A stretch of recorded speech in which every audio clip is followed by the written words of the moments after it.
샬롬, 온사랑교회 친구들, 오늘은 17, 18장에 대한 이야기를 나눠보도록 하겠습니다. 열왕기는 상하 모두 다 유다와 이스라엘의 모든 왕들에 대한 이야기예요. 특별히 북이스라엘 19명의 왕들은 하나님 보시기에 어떤 왕이라고 했죠? 악한 왕. 누구도 마음에 들지 않고 하나님 앞에서 죄를 지른 악한 왕이었어요. 그렇지만 여전히 하나님은 북이스라엘을 포기하지 않았죠. 하나님의 뜻을 끊임없이 전해서 그들이 하나님 앞에 돌아오기를 원했어요. 왕들이 그런 의지가 없었죠. 그럴 때 왕에게 하나님의 말씀을 전하러 가야 되는 사람들이 있었어요. 그렇게 부름받은 사람들이 누군가, 그런 하나님 앞에 메신저로 역할을 하는 사람들이 누군가, 바로 선지자들이에요. 이 열왕기에서는 선지자라는 사람들이 등장을 해서 끊임없이 왕에게 가서 하나님의 말씀을 증거합니다. 이 선지자가 누구일까? 오늘 17, 18장을 통해서 여러분들이 알 수 있을 것 같은데요. 이 사람은 비와 관련이 있대요. 비. 그리고 디셉 출신 사람이래요. 예, 선지자이고요. 그는 도망자였대요. 도망을 많이 다니는 사건들이 있었나 봐요. 까마귀와 관련된 이야기가 있고, 사르밧 과부와 그의 죽은 아들을 살린 특별한 사건이 있었나 봐요. 재미있는 말들을 했던 것 같고요. 신출귀몰, 동해에서 나타났다가 사라지고 서해에서 나타났고 이런 사람이었대요. 그리고 갈멜산이라는 곳에서 큰 전투를 벌였다고 합니다. 여러분, 이 사람 누굴까요? 쉽죠? 누구죠? 딩동댕, 엘리야입니다. 엘리야는 바알 중심으로 돌아갔던 아합 시대의 왕의 아니야, 참 신은 하나님 한 분밖에 없어를 알려주고 외쳤던 선지자입니다. 맞죠?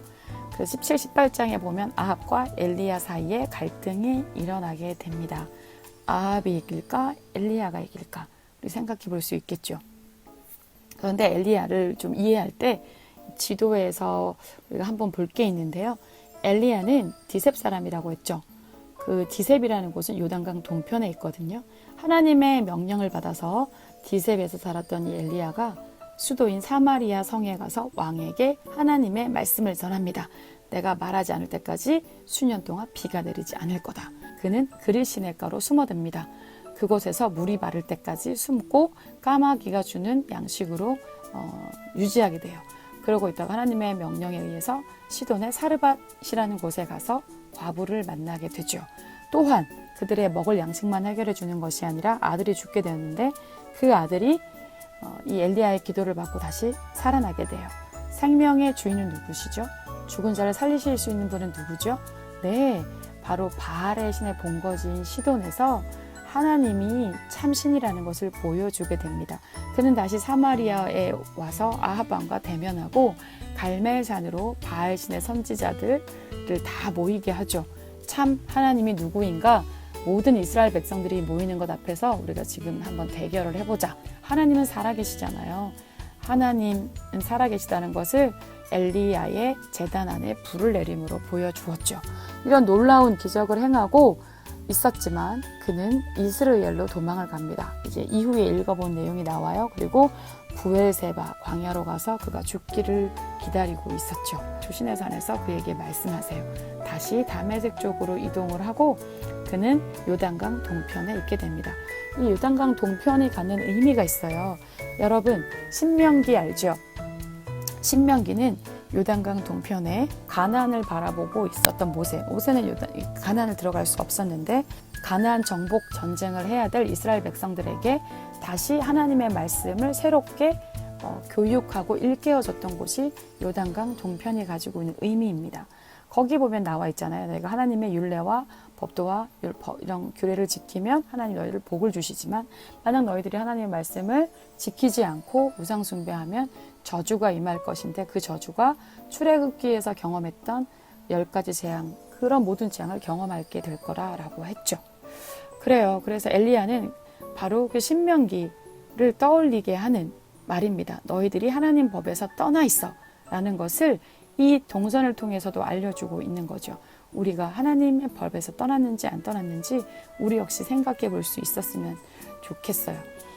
이거와 함께 우리들 이런 질문을 할 수 있을 것 같아요. 우리는 하나님의 뜻을 알리는 세상의 나팔이라는 거예요. 듣든 안 듣든 엘리야가 아합 왕에게 바알 중심의 세상에서 아니 하나님이 비를 주시는 분입니다를 말했어요. 아합은 듣지 않았지만 선포를 한 거죠. 하나님 정말 비를 내리시는 거예요. 바알이 비를 내린다, 바알이 비를 내리지 않을 수 있다라고 했던 그 시대 사람들, 그 왕의 생각들에게 아니 비는 하나님이 내리시는 거라고 선포해 주었죠. 맞아요. 어쩌면 우리가 겪고 있는 바이러스는 혹시 우리가 하나님보다 의학이나 과학을 더 신뢰했기 때문에 생긴 거는 아닐까? 우리가 돌아볼 수 있으면 좋을 것 같아요. 하나님이 바이러스를 멈추게 하실 수 있는 유일한 분이시기 때문이죠. 두 번째는요, 우리에게 백그라운드보다 더 중요한 것은 하나님이 우리를 쓰시도록 준비하는 것이에요. 엘리야는 디셉 사람이라는 정보 외에는 아무것도 없었어요.